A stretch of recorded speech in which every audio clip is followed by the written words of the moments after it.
चञ्चल sir, यस मञ्चमा आसीन प्रधानाध्यापक सर र सहकर्मी साथीभाइहरू र त्यसमा हामीले र यस कार्यक्रमलाई आयोजक कक्षा 9 का विद्यार्थीहरूलाई पनि धन्यवाद दिन चाहन्छु र यस मञ्चमा मैले दुई शब्द बोल्न पाउँदा मैले एकदम खुसी लाग्यो र म विद्यार्थी भाइहरूलाई केही इक्जाममा कसरी लेख्ने भने हामीले केही कुरा म टिप्स दिन्छु भन्नुको मतलब केही यसलाई ध्यान दिएर राख्दाखेरि केही हामीले इक्जाममा फाइदा हुन सक्छ। जस्तै हामीले 1 नम्बर पहिला खास गरेर म विज्ञानको केही कुराहरू गर्छु।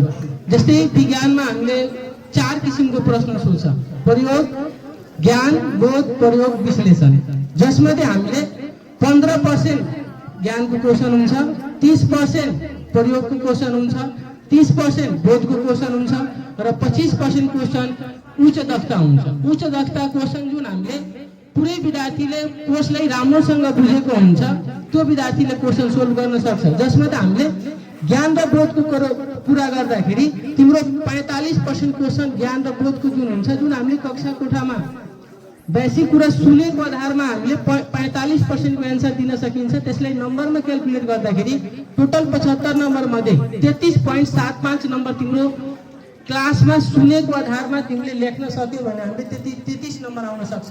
जस्तै बताऊ 75 नम्बरमा हामीले समथिङ 26.27 ले पास हुने हो भने क्लासमा बुझेको आधारमा तिमीले अगर एन्सर दियो भने तिम्रो 33 point समथिङ नम्बर आउन सक्छ।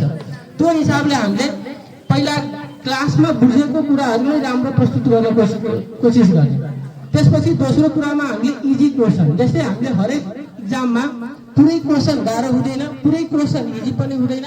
क्वेशनमा के हुन्छ भने केही क्वेशनहरू इजी हुन्छ, केही क्वेशन मिडियम खालको हुन्छ र केही क्वेशन गाह्रो हुन्छ।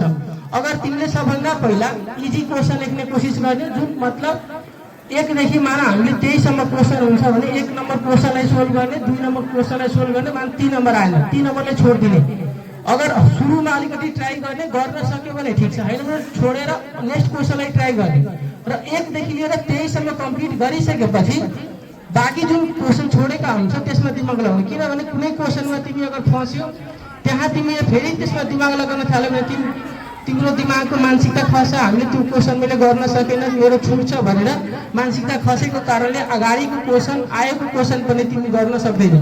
त्यो हिसाबले जुन क्वेशनमा अलिकति फस्यो त्यो क्वेशनलाई छोडेर अर्को क्वेशनलाई के गर्ने, ट्राई गर्ने। अर्को सबभन्दा मोस्ट इम्पोर्टेन्ट कुरा के हुन्छ, ध्यान दिएर सुन्नुहुन्छ, कपी पाइसकेपछि हरेक कपीमा 2टा नम्बर हुन्छ, तिम्रो जुन कपी नम्बर हुन्छ त्यो कपी नम्बरमा तिमीले सबभन्दा पहिला के ध्यान दिने भने दुईतिर, जस्तै एउटा पेपर हुन्छ भने एका फर्स्ट वाला पेजमा अर्को नम्बर हुन्छ, अर्को साइडतिर त्यही फर्स्ट पेजमा दुईटैतिर नम्बर हुन्छ। अगर एकातिरको नम्बर राम्रोसँग हेरिरहेको छैन, अर्कोतिरको नम्बर राम्रोसँग हेरिरहेछ भने तिमी आरामले त्यो गार्डनलाई भन्न सक्छौ कि सर मलाई कपी चेन्ज गर्नु छ। किनभने एकातिरको नम्बर तिम्रो राम्रो देखियो, अर्कोतिरको देखिएन भने जुन व्यक्तिलाई हामीले कपी चेक गर्न जान्छ त्यो सुरुवाला पेपर च्यातिएको हुन्छ।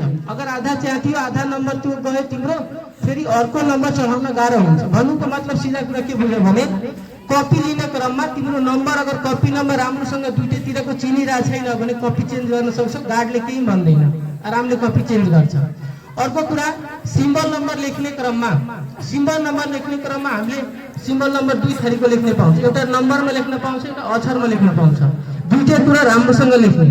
यति कुरा भयो।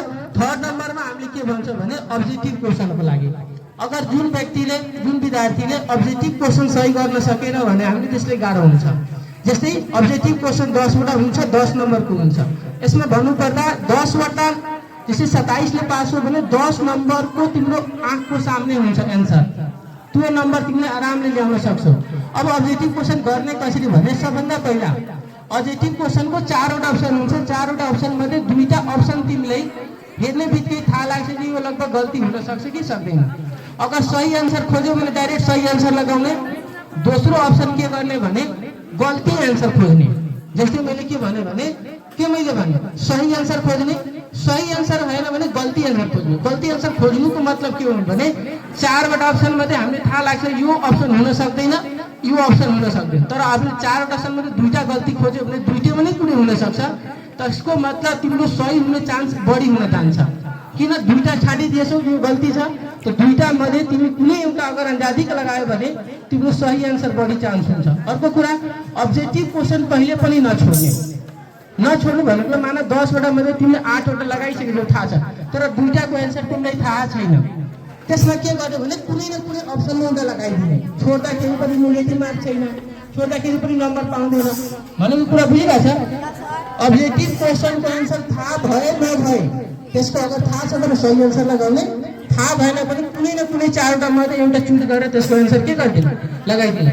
त्यसपछि एउटा कुरा मैले के भन्छु भने जुन प्रश्नको उत्तर तिमीलाई थाहा छ, जुन प्रश्नको सुनिरहेछ, जुन प्रश्नको उत्तर थाहा छ त्यसलाई मानव एउटा प्रश्नलाई तिमी 5 मिनेटमा गर्न सकिरहेछ भने त्यो प्रश्नको आन्सर थाहा छ भने त्यसले 6-7 मिनेट लागे पनि त्यसलाई ध्यान दिएर गर्ने।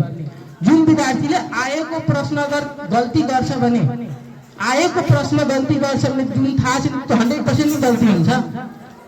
मतलब के बुझ भने आएको क्वेशनलाई अलि टाइम लगाएर पनि अगर सही गर्न सकिरहेछ भने तिमी एकदम सफल हुन्छौ। भन्नुको अर्थ आएको क्वेशन अलि टाइम लगाएर जसरी भए पनि राम्रोसँग गर्ने। कतिपय हाम्रो विद्यार्थीको कपी चेक गर्ने क्रममा के हेर्छौँ भने जुन प्रश्नको उत्तर त्यसलाई थाहा हुन्छ हतारमा त्यसको मानव हामीले कहीँ 20,000 छ भने मतलब केही भ्यालु छ भने हतारमा त्यसको क्वेशनै गल्ती सारिदिन्छ। अब तिमी क्वेशन गल्ती सार्यो भने त्यसपछिको प्रोसेस 100% गल्ती आउँछ नि आन्सर। अब तिमीलाई त एन्सर पनि त्यहाँ छैन, तिम्रो एन्सर मिले कि मिलेन चेक गर्ने पनि मौका हुँदैन, टाइम त अभाव हुन्छ। त त्यो कुरा हामीले जुन क्वेशनको एन्सर थाहा छ त्यो 100% त्यसले टाइम लगाएर सही गर्ने। और अर्को कुरा माना हामीले 23 वटा क्वेशनमा त 20 वटाको एन्सर राम्रोसँग लेख्न सक्यौँ, 3 वटाको एन्सर थाहा छैन र त्यो क्वेशनलाई के गर्ने भने 3 वटा क्वेशनको एन्सर तिमीलाई थाहा छैन भने सबभन्दा पहिला अगर मानौ 5 लाइनको एन्सर छ भने तिमीले जतिखेर अगर आधीसम्म आइरहेछ भने आधीसम्म पनि लेख्न कोसिस गर्ने। किनभने कपी चेक गर्ने व्यक्तिलाई हरेक स्टेपमा त्यसले नम्बर दिने कुरा हुन्छ। आधीसम्म गऱ्यो भने आधी नम्बर पाउँछ, जतिसम्म गऱ्यो त्यतिसम्म पाउँछ। अर्को कुरा हामीले एउटा लाइनमा तिम्रो एउटै विद्यार्थीका एउटै स्कुलका विद्यार्थीहरू हुनुहुन्छ, सकभर आफैमा मिलेर कोसिस गर्ने लेख्नको लागि। र यही भन्दै म आफ्नो 2 शब्द टुङ्ग्याउँछु। र अर्को कुरा सँगै हामीले आइरहेको होलीको पनि शुभकामना दिँदै र तिमीहरूको उत्तर प्रगतिको कामना गर्दै म 2 शब्द टुङ्ग्याउँछु। धन्यवाद।